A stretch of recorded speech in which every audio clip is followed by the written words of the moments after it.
My name is Nicolas Reyes. I have a Spanish surname. My father is Colombian. My mother is Puerto Rican. Okay. I was born here. There were three of us born here. Three of us was born in Latin America. So you've been here all your life, then? Yes, yeah, I'm a native. You're a native. Yes, I don't know many native San Franciscans. Okay, well, you're a rare breed. Just one. Okay. Of many. You're living on the street now? Actually, I'm located in a shelter.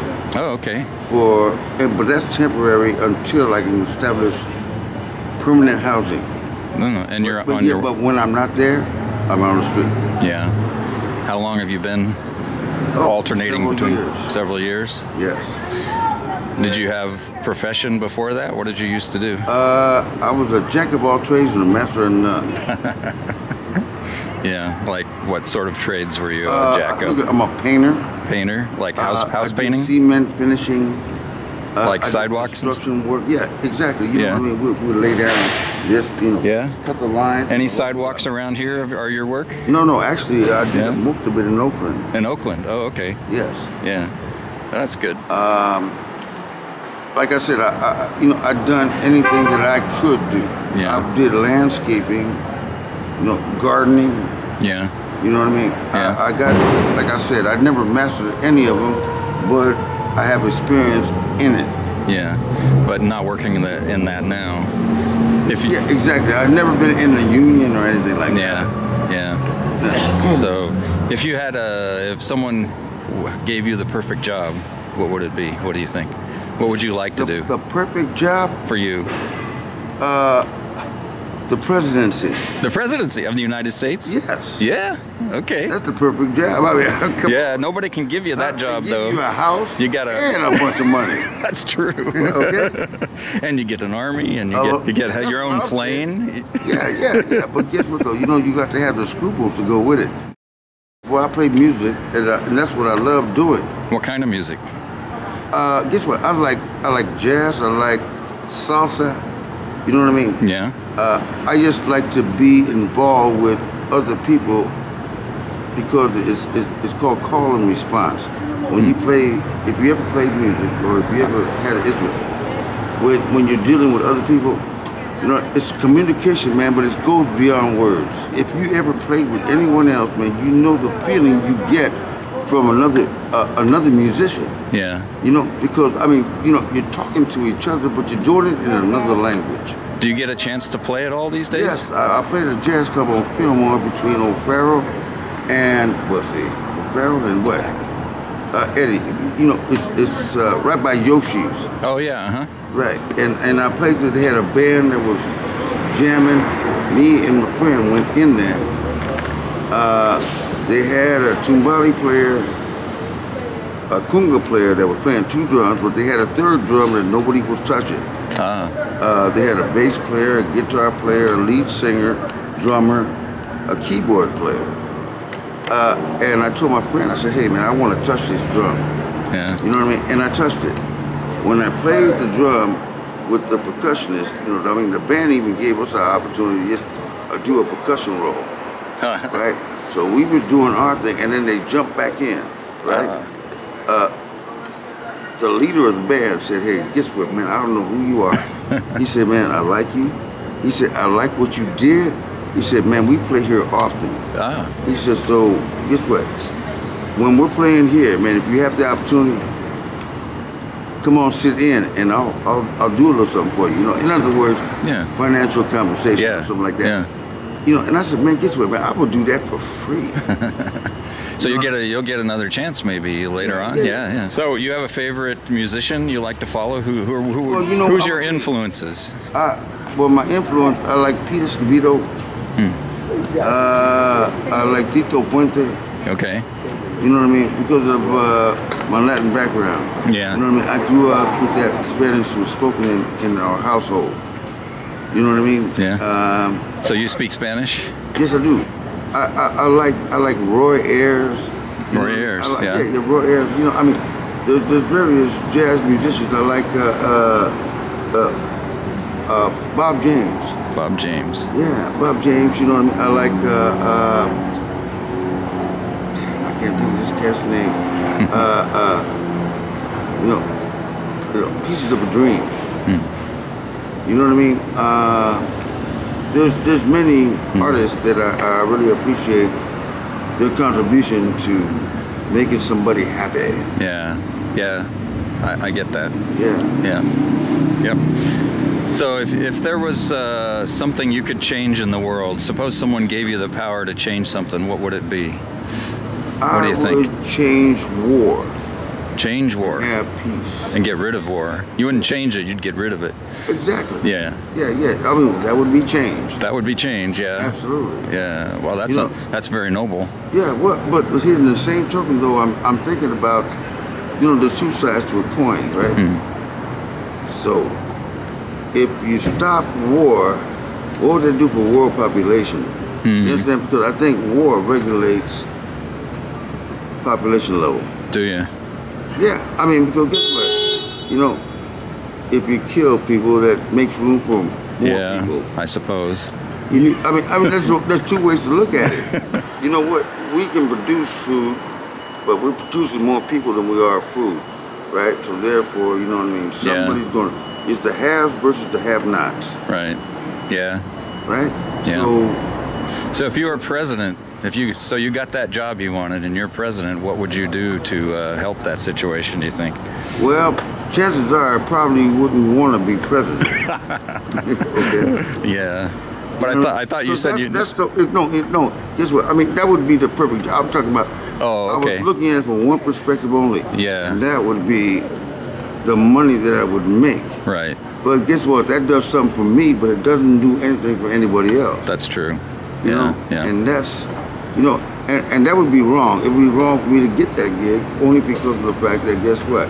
I've been thinking about me and not you. You know what I mean? So you'd be a selfish president, you'd think. Well, no, I try not to be. I try to give myself when I can and make myself available to whoever I can be available to. Yeah. You know what I mean? I'm gonna leave this earth with what I came with. Right. I came with nothing. I'm gonna leave with nothing. Okay? You pay. But guess what? My parents paid the way for me to come in, and I got to pay my way to get out. You ever been married or anything like that? Oh yes. Oh yes, more than one? Or once? No, once. Oh. And I'm still married. You're still married? Okay. Well, yes, not together. Oh. You know what I mean? That's too bad. Yeah. Well, no. Guess what? It can be bad or it can be good. You know what I mean? Maybe it's best that my wife and I are no longer together. Do you have any kids? We never produced any children. But when I came into the marriage, she already had a child for another man. Oh, okay. But that child calls me daddy. You know what I mean? Was that a son or a daughter? It's a girl. It's a girl, okay. Yeah. You still see her from time to time? Occasionally. Yeah. Occasionally. I try to be friends. Right. If nothing else, we met with kindness, so let's part with kindness. Have you ever lived anywhere other than San Francisco, or have you lived here? No, actually, I was born and raised here. There was only one other place I lived. Well, there's a couple of places. Oakland and Vallejo. Vallejo, okay. Vallejo, Vallejo, California. Yeah. It was okay, but this is home. This is home, yeah. Yeah, So you like San Francisco? I love San Francisco. Yeah. It's just too expensive. That's true. How do you get by? Do you get some kind of assistance or what? I do. I'm on SSI. I'm on disability. Oh, okay. Yeah, so therefore I get a check every month, but it's not enough for me to do what I really need to do for me. Yeah. You know what I mean? Because do you try to supplement it by panhandling or anything like that? Well, like I said, the rents are kind of outrageous for San Francisco. Yeah, I know. You know what I mean? They are. They force people out of this town to go to like Oakland. Yeah. They're gonna make Oakland another chocolate city. Chocolate City, Washington D.C. Have you had friends forced to leave because of that? Of course. Yeah. Yeah. Financially, they were forced out of here. Yeah. And so you go across the bay. You pay less than San Francisco, but nevertheless, though, you were forced out of here. You know what I mean? Your heart might be here. Yeah. But Tony Bennett said, he left his heart in San Francisco. That's right. Yeah, he left his heart here, but that's all he left. Yeah. Because he was gone. So what do you say? Some people say that San Francisco does too much for the homeless. They coddle them. There's too many services. Well, no. What do you say to that? I'm going to tell you, there's one thing about this town that I can say. Yeah. You can never starve in San Francisco. You can never starve. Yeah. No, you can never starve in San Francisco because they got so many programs and resources to feed people. But as far as shelter go, that's very limited. Yeah. It's very limited. Yeah. I hear a lot of stories about the shelters, about, you know, violence, crime, disease, dirtiness, stuff like that. All of the theft, things that you just mentioned exist in shelters because, you know what I mean, it's the, I hate to put it this way, but I'm going to say it. It's the rejects. Those that don't live up to the standards of public opinion. You know what I mean? Up to their standards. That's where we end up. You understand? And then, you know, the prey will prey upon. Yeah. You know what I'm saying? You hear what I'm saying? So, man, I mean, it's a vicious circle, man. There's got some beautiful people, man, that I've met in the shelters, of people that's been on the street. People who are residents or who are workers? I'm talking about people, man, that are, that just out here, man, that didn't get no breaks. Yeah. All right? But you know what, though? But the beauty lies within. You know what I'm saying? I always tell people that the beauty doesn't start from the exterior, it starts from the interior. Right. There are so many ways for someone to enter this type of environment lifestyle. Right. I know a guy that was an ordained priest. He's out here smoking crack. Oh, really? And living on the street. Phantom that. Yeah. You know, it's like, wow. And it's kind of hard. It's hard to get out once you're in, right? All kind of ways. You know what? You get stuck in the quagmire.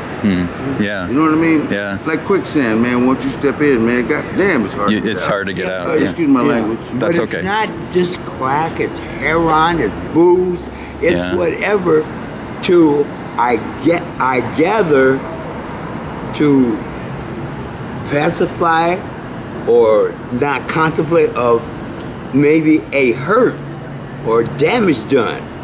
You know?